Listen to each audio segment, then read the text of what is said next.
Welcome back to another episode of Brickwall Fishing.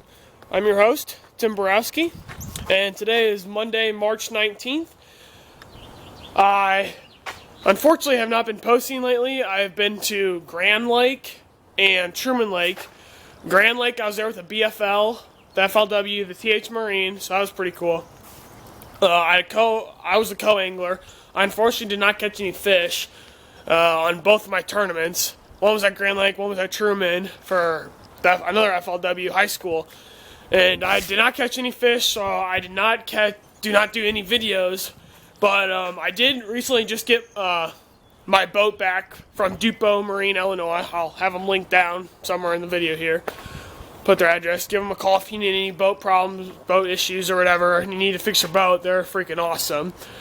My uncle owns the place, so I mean, that's nice. I get some free work on my boat. But today, I really just want to go over my truck, boat, tackle, rod reel setup, and just kind of show you what I do personally. Alright, I first want to talk about my truck. It is a white F-150 XL Triton V8. The thing has just been a freaking workhorse for me. It's a 2004. It has 155,000 on it, I think. It is a, as you can tell, single cab with an 8-foot bed.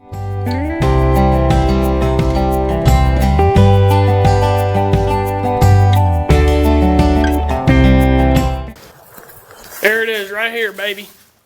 Bass Tracker. Alright, that is my Bass Tracker. It is 17 foot long. Right now it has a Minn Kota Edge on it with a 45-pound thrust. Really like the trolling motor. I mean, it moves the boat around just fine. Nothing crazy. One of the main reasons I went with the aluminum boat is because this was going to be my first boat, and I didn't want to go out buy a fiberglass boat, get hit it on some rocks, and kind of beat it up and get like a lot of money for repairs, and kind of I didn't think it was worth it for at least for the first one. But I did get the aluminum just because I can beat the heck out of it. Pardon my language, beat the heck out of it, and just kind of get used to it. And like if it breaks down, it's not that much money to repair and stuff. But hopefully I can give you a little tour right here. All right, so this is kind of the view. As you're sitting on the seat, you can take the seat off, take the seat on. You put the trolling motor down. This is kind of like what I'm doing when I'm fishing. This came with the boat. It is a Eagle Coda 168, my bad.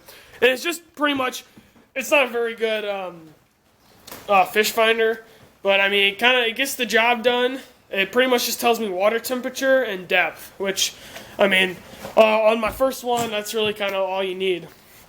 As you're moving down, this is where the trolling motor battery is. I don't know, you can see how you kind of turn it on right there. You just flip a little switch right there and it turns on the batteries for that. Moving back. This compartment has like a battery charger for the truck. Normally we keep it in the truck, but I took this boat to Truman. That was my second tournament, so I fished March 10th. And so I took that just in case we had any troubles with the battery or whatever. These are where I keep all my life jackets and safety gear. Next pouch. This is where I keep all of my tackle. Right now I took it out just because it was raining on our trip. And normally our tackle stays in there, but I just had the lids open to air it out. As we move back down the boat, we have a measuring board to see if your fish measure for that tournament. And then after that, we kind of have some more focus. More of these like holes. I don't know if you can see that in there. You can see some of those holes in there that really, really work well for putting your rods and stuff. Unfortunately, I don't have one on the front of my deck, like a storage rod locker. That'll definitely be for my next one. But these holes right here really do a really good job of keeping in there.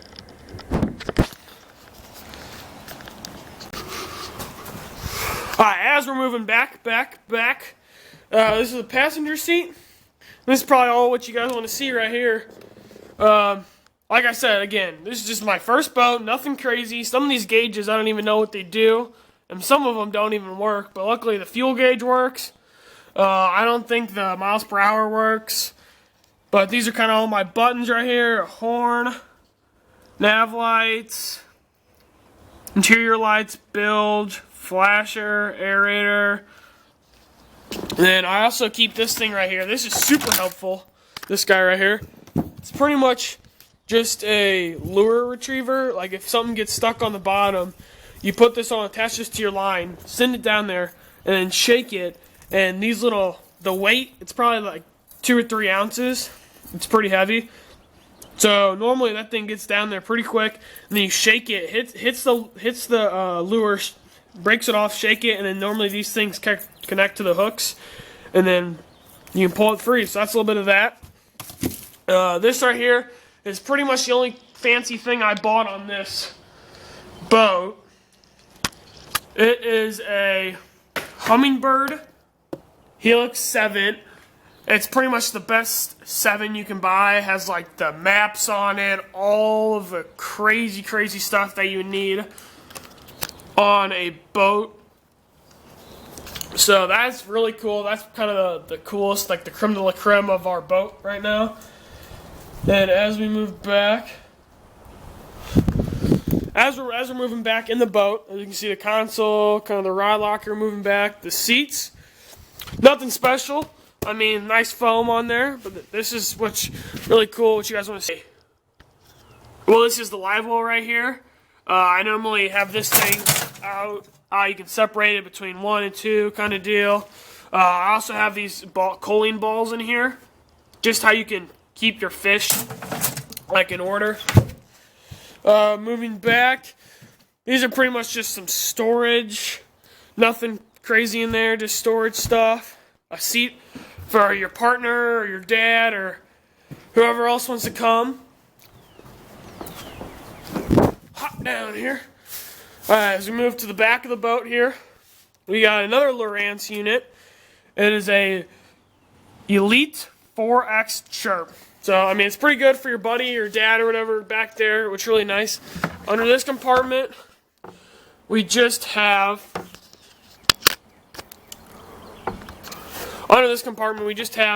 some utility things, kind of like the gas, some rods, paddle if we need them. Close that up. This is where all the magic happens with this guy right here. Happens with this guy. It is a Mercury 40 horse. It's going to be as fast, unfortunately. Not going to be as fast as like one of your fiberglass boats, like with like the 225s or the 150 Mercury or the Yamaha on it, freaking ripping down the lake. I mean, it goes about 25, 30 miles an hour top speed. Doesn't do anything fancy. Pretty much just gets the job done. This is my net right here. For all them big fish we've been scooping up. That's pretty cool. I like it. It's kind of like a rubbery. Like, it's not like, oh god, what's the word? Like a threaded. It's like a rubber thing that, like, it's easier to get your hooks out and stuff, which is super fun and nice. But that's kind of my boat tour. My truck tour right there. Alright, well, I guess I'll see you guys in a second when I do my tackle and rod and reel arsenal. Alright. Alright, so after that boat tour, I kind of want to give you a little reference on how I organize my tackle, how I do all my stuff. And I don't know if you can see him right now, but his name's right here, Bruno. He's 1 year old, purebred German Shepherd, pretty cool dog. Okay, buddy, let me do my tackle stuff here, buddy, pal. Alright, so I always have a scale, scissors, or some sort of cutting device, and pliers, because you never know when you're going to need any 3 of those things. Always nice to have a scale if you have big fish. Sometimes your dad or your buddy can't get out like the hooks in the fish's mouth, or sometimes you got to foul hook somebody or something, you accidentally hook yourself, you need the pliers to get it out. And scissors pretty much just to cut your line, and like if you get snagged or whatever, you're about to injure somebody, you can keep that out. I just recently picked these things up. These are like lure wraps. I don't have anything in here right now. I do keep my like A-rigs in here. So what I do is I put them through and I pretty much wrap it around, which is really nice. Alright, this is my first box right here. This is my terminal tackle, my jig box. So what I have in this box is pretty much everything that has to do with fishing and jigs. Like with tying weights, hooks on. I guess I'll just start in the corner and work my way up. Alright, so all these guys right here are all going to be hooks. I think I got 3/0, 4/0, 5/0 hooks in this corner. Moving next on, I have some weights, tungsten weights I like to use. This is 1 ounce. I think this is a 3/8 ounce and a 1/4 ounce. Moving on from that, I do keep spare treble hooks because you never know if a fish is going to bend out your treble hook or if you need to replace them on the water. I do keep super glue, peg stops for your weights when you're flipping and stuff. Trailer hooks I keep right here. Trailer hooks. I forgot what these things are called. Swivels. Do keep some swivels right there. Little weights for like if you're doing ever like pan fishing. And I do have some owner screw locks. Next one, I have, these are my swim bait. These are my swim bait heads. So I have weedless, non-weedless, underspin,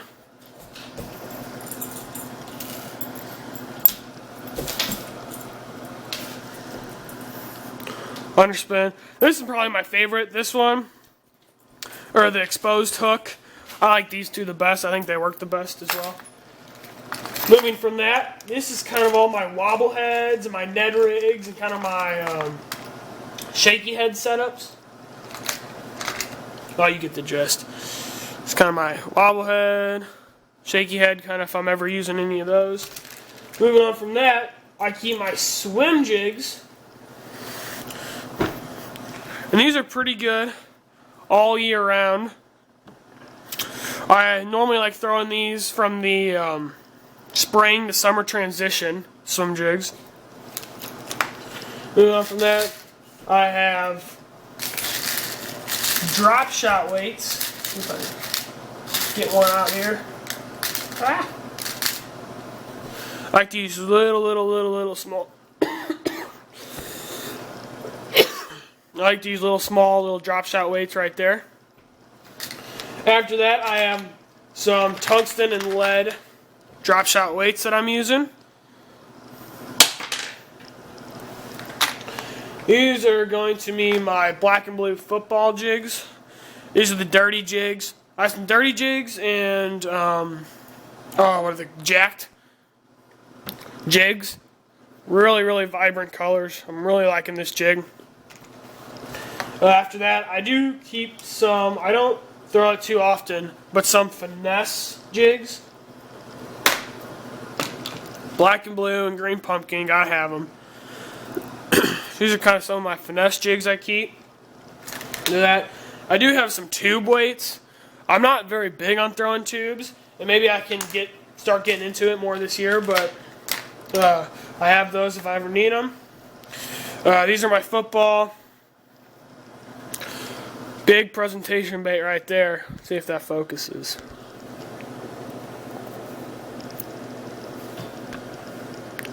Big football jig right there, just brown, a little bit of red. After this is my favorite jigs right here. These are my skipping. Since we're in the Midwest, I really going Lake of the Ozarks and skipping jigs under docks. So those work really well. These are dirty jigs. Alright, so that's all for that one. That box. This is the one I keep all my waterproof stuff in too. Like I would hate for it to start rusting. So I keep that there. Second one, this is my And some of this kind of stuff right now is all spread out just because I've been through a couple tournaments. A couple of these boxes are unorganized. I do keep some crankbaits. I do have more lipless and more crankbaits. But these are some of my favorite. The Bill Lewis, or the Bill Lewis rattle traps. These suckers slay in springtime. These are good. As you can see, I have some dirty water, some crawfish, bluegill, shad pattern, some deep diving stuff. I'm not going to go through all of it just because that'd be too much. This is probably my favorite box, topwater. I love catching my bass on topwater. This, if I could have one topwater, I'd probably have a frog. But if I could have a second topwater, this Whopper Plopper, this thing smashes. I do have popping frogs, regular, bigger frogs. I have some soft body frogs, like some toads. I just picked this up. I've never thrown it before. I really would like to get into this guy. It is the Pompadour. I've heard really good things about that. Yeah, I have some more like spook kind of baits. This is my evergreen. Catches a lot of big fish. Evergreen, a couple poppers, Whopper Ploppers, spooks, big Whopper Ploppers, big spooks, small. That's kind of my top water. That's my favorite. You don't really throw that too much in the winter, spring, but it's one of my favorite boxes. Okay, so for my, let me go through all, yeah. Okay, so for my soft plastics, last year I put them all in these boxes, and they work pretty well. But I'm trying something new this year where I'm putting them all in plastic bags just to see if you keep them. If you keep them in the plastic bag, it actually retains some of the salt, the smell, all that stuff in there. But when you take it out of the bag, it kind of gets all mild up and kind of just, I don't know, loses its salty, kind of smelly taste. But I do have some lizards, brush hogs, more brush hogs. I have some little baby rage craws, some trailers, some flipping baits right here. So this is kind of some finesse little trailer. More craws, more. I really like throwing craws. I don't know if you guys can tell. More craws. This is probably caught, this right here, on paired with a jig or flipping. This is best flipping bait, best trailer on a jig, in my opinion. This is a raid trawl. I throw the green pumpkin and the black and blue a lot in my lakes.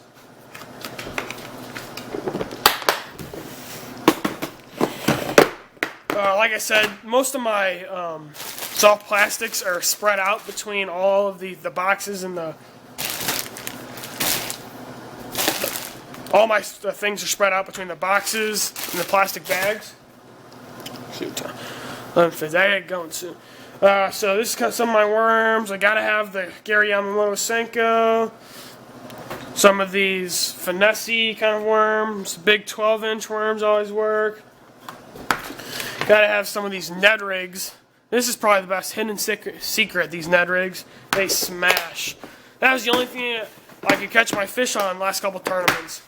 This is kind of my swim bait drop shot, which is kind of weird, but they kind of worked together for me personally. I do have a lot of drop shot worms. I really like fishing a drop shot. I know people kind of go away from using their little fairy rod kind of deal, but I really like fishing that. These are some of my tubes, like I said. And this is kind of just pretty much that, but then in these plastic bags. You see, I do have a bunch of these rage craws, some drop shots in there, worms, trip flipping kind of baits in here. Alright, so that was for my fishing tackle, but now I'm going to kind of go over my rods. Alright, my first rod I've been throwing is, I have one spinning rod. It's a loose setup. I have it with a 15-pound braid to an 8-pound leader. I really like throwing that on like drop shot, shaky head kind of deal. And the next one is kind of like my crankbait spinnerbait. I really like throwing this. It's again another loose a loose speed stick setup. I have this with 12 pound because I really like to get them spinner baits and those crankbaits down to deeper depths.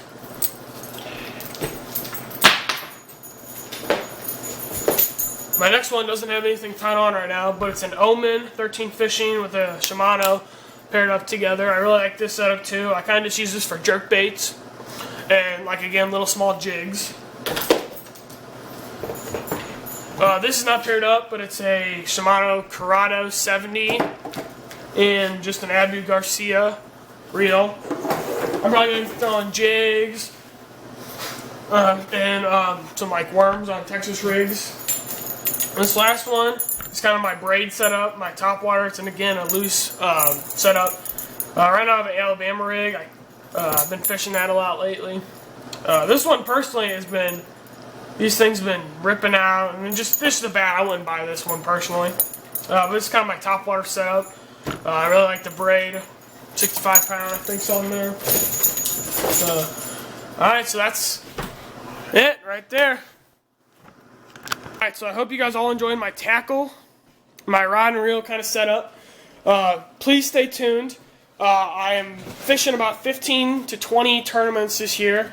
I haven't really been off to a great start, but I'm definitely hoping to change that. Spring's rolling around. It's March 19th, like I said. And in the next couple months, I'm going to be catching some toads, and I'm bringing you guys along with me. Hopefully this guy comes fishes a little bit, Bruno. Leave it. I don't want you getting hooked, man. That'd be a crazy fish fight. Whew. Dog fight, pardon the pun. But stay tuned. My next one's probably going to be in Alabama, Lay Lake. I'm on spring break right now, and what other way would you spend spring break, honestly? Alright, please stay tuned, like, comment, and subscribe. This is Brickwall Fishing, and we're out.